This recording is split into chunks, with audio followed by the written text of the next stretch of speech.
आज मैं इस आज मैं इस छोटी सी वीडियो पे आप सबको code of civil procedure code 1908 के बारे में थोड़ा सा बताना चाहूँगा। ये जो एक्ट है मैं थ्रोली इस पे नहीं जाऊँगा because under under under this provision जो सिविल केसेस है आप ऑनरेबल कोर्ट में फाइल कर सकता है। Anyways, hello dear friends, welcome back to my channel. Before start my video, मेरा आप सबसे हम्बल रिक्वेस्ट है, काइंडली आप सब वीडियो को स्किप ना करें एंड जो मेरा चैनल है इसको सब्सक्राइब करें, लाइक करें एंड शेयर करें सो दैट मैं ऐसे लॉ से जुड़े जानकारी आप सबके सामने लेकर आने का कोशिश करता रहूं एंड आप सबको छोटा सा legal advice from my side देने का कोशिश करता रहूं। And as you all know, मेरा जो चैनल का मेन ऑब्जेक्ट है आप सब तक छोटा सा एक लीगल अवेयरनेस पहुंचाना है, कानून से जुड़े जो जानकारी है आप सबको देना है एंड आप सब जो है अपना जो लीगल राइट्स है उसे जाने। एनीवेज, आइए वीडियो को शुरू करते हैं। Under the code of civil procedure code 1908 यहाँ पे जो प्रोविजन है, ऑर्डर, रूल वगैरह सब कुछ मेंशन किया गया है सिविल केसेस का। देखिए, अगर आप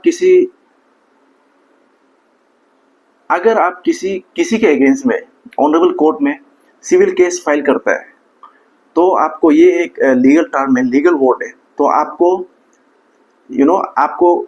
आपको कहा जाएगा प्लेंटिफ एंड जिसके अगेंस्ट में आपने केस फाइल किया है उसे कहा जाएगा डिफेंडेंट।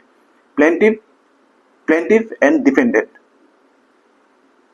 देखिए, मैं और एक बार बता रहा हूँ, अगर आपने किसी के अगेंस्ट में ऑनरेबल कोर्ट में सिविल केस फाइल किया है तो आपको कहा जाएगा प्लेंटिफ। ये लीगल वर्ड है, लीगल टर्म है, आपको कहा जाएगा प्लेंटिफ एंड जिसके अगेंस्ट में आपने केस फाइल किया उसे कहा जाएगा डिफेंडेंट। सबसे पहले सिविल केस में आपको क्या करना है, नंबर 1, ध्यान से सुनिएगा।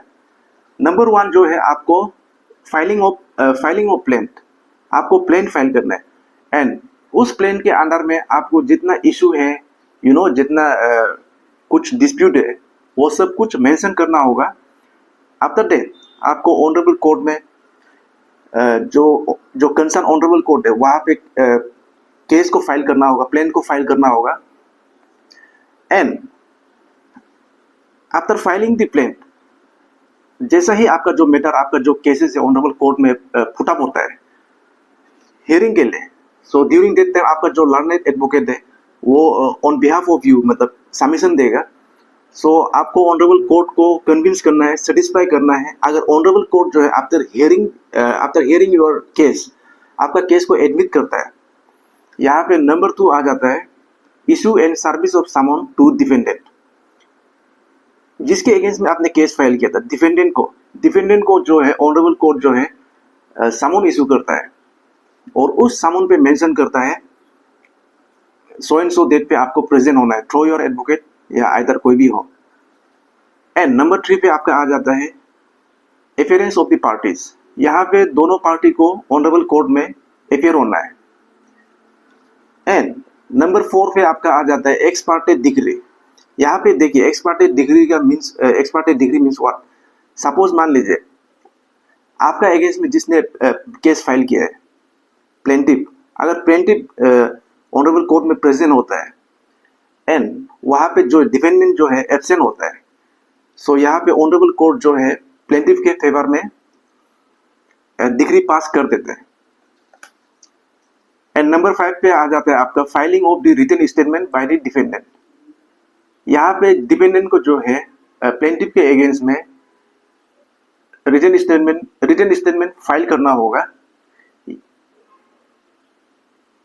ये जो रिटन स्टेटमेंट है यहाँ पे आपको मेंशन करना होगा प्लेंटिफ ने जो इशू रेज किया, जो मतलब एलिगेशन मेरे ऊपर लगा है, आपको ऑब्जेक्ट करना है एंड अपना जो रिटन स्टेटमेंट मतलब आपका जो जवाब है उसे आप ऑनरेबल कोर्ट में सबमिट करना होता है।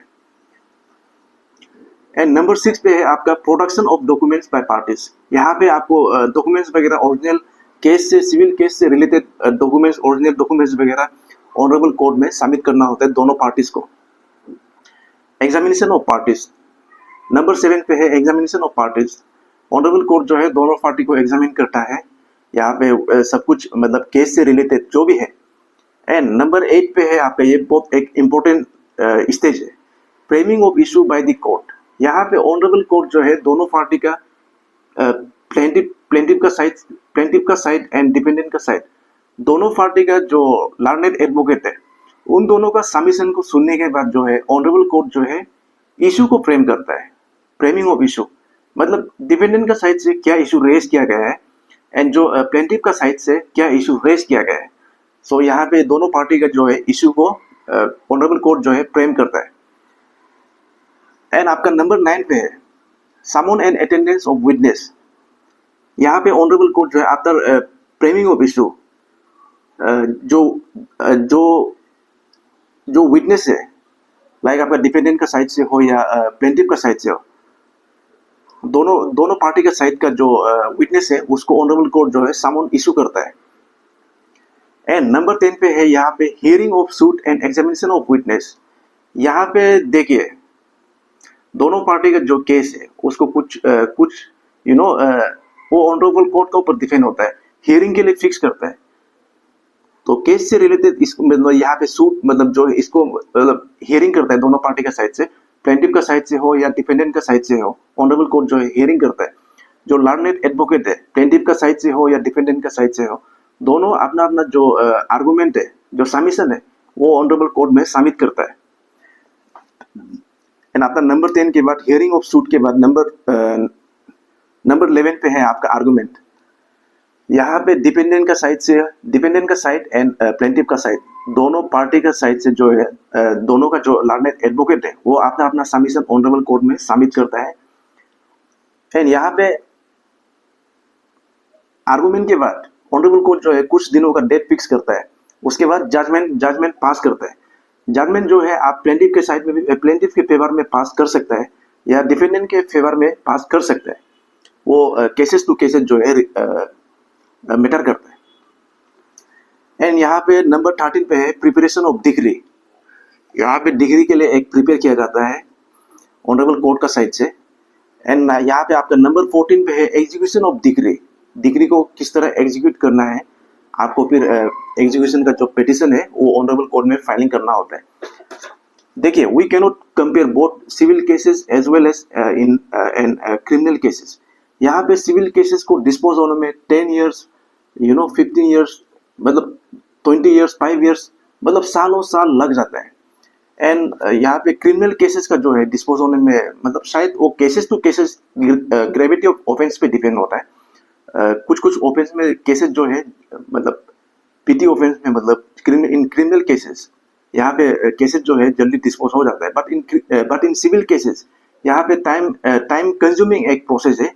ये जो सिविल केसेस का जो प्रोसेस है ऑनरेबल कोर्ट में, जो प्रैक्टिकली जब आप सिविल केसेस फाइल करता है तो टाइम कंज्यूमिंग प्रोसेस होता है।